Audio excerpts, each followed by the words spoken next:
Assalamu alaikum. Hey viewers, in this video we are going to explore the many different types of verb and their uses in a sentence.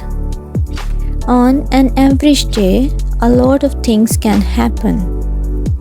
People go to work, kids study in school, animals hunt for food, friends talk to each other. All of these sentences express this basic idea about everyday event.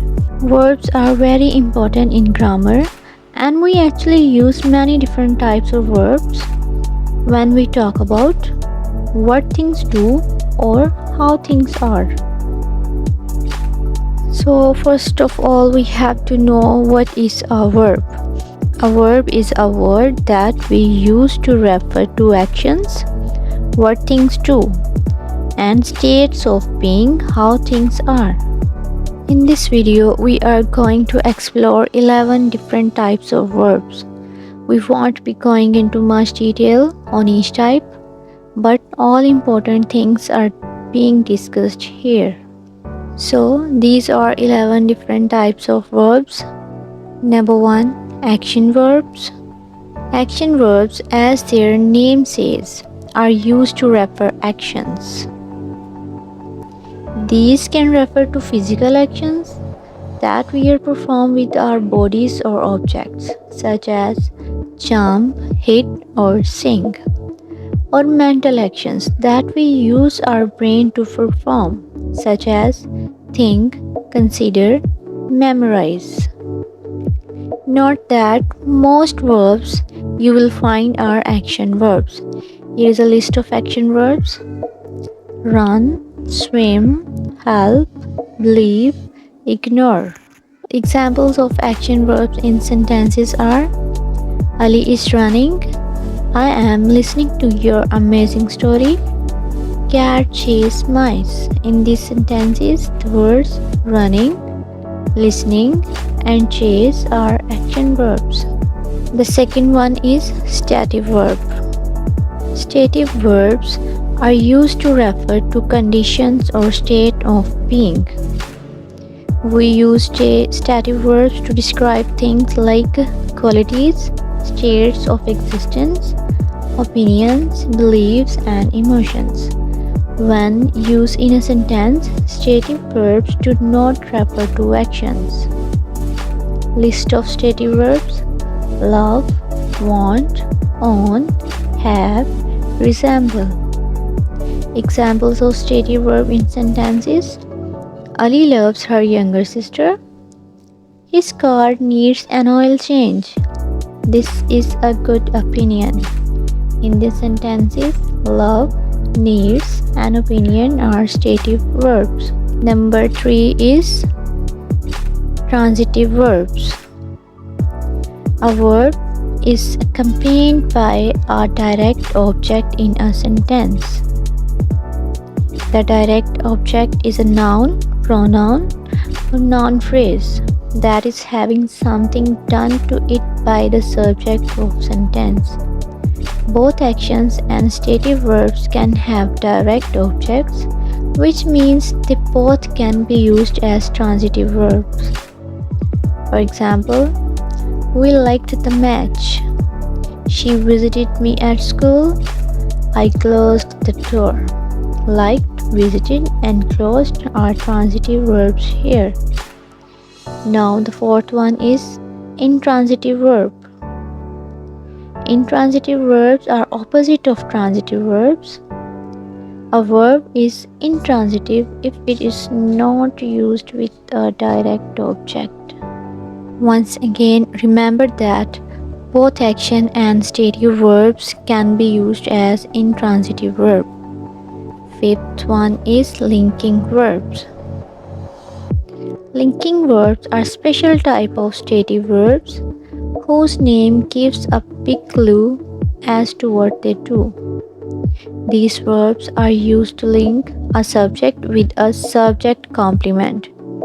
Linking verb can function as intransitive verb which do not take direct objects. Example: be, become, seem, appear, grow. Number 6 is helping verbs, which are also called auxiliary verbs. Helping verbs, also called auxiliary verbs, these are helpful verbs that work with verbs to change the meaning of a sentence. A helping verb combines with a main verb in order to accomplish different goals.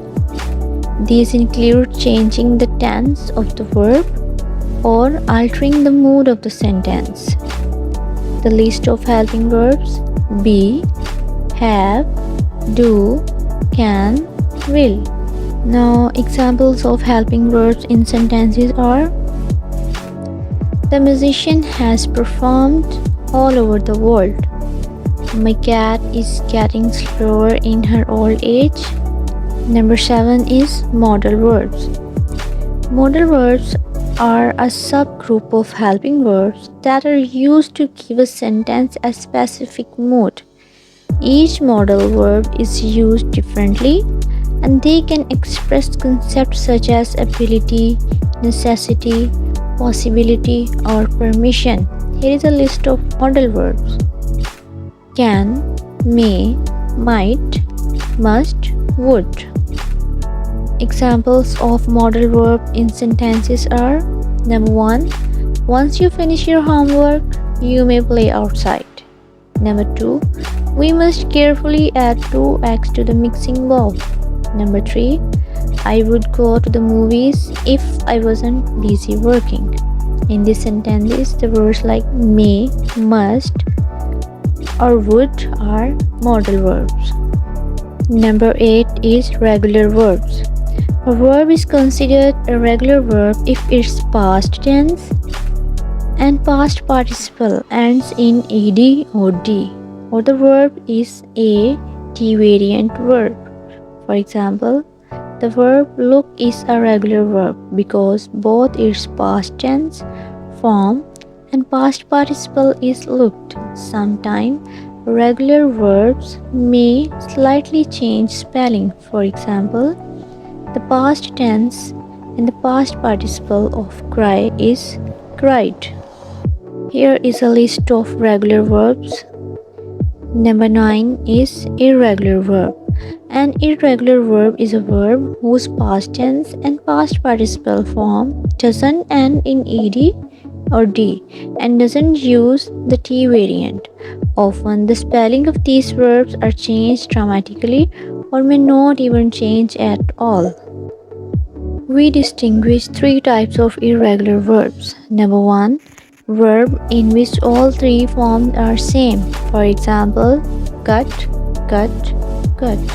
Number 2, the verb in which 2 of the 3 forms are the same. For example, sit, sat, sat. 3, verbs in which all 3 forms are different. For example, ring, rang, rung. Number 10 is phrasal verbs. Phrasal verbs are a combination of a verb with a preposition or adverbs that have a different meanings from the individual words used to form them.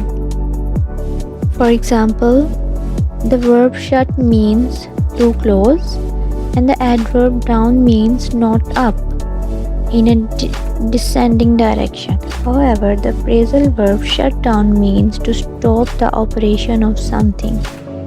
List of phrasal verb: ask for, put up with, talk down to, lock up, cut across. Our last type of verb isn't actually a verb. Infinitives. An infinitive of a verb is identical to the base form of the verb. For example, the infinitive form of the verb open is open. Typically, we use infinitives with the word in order to form infinitive phrases. Infinitive phrases can be used for a variety of reasons, such as to act like nouns, adjectives, or adverbs. The examples of infinitives are: number 1, to play guitar in a rock band is my goal. The writing in the letter was too small to see. This was all about verbs and its type. Thanks for watching. Allah Hafiz.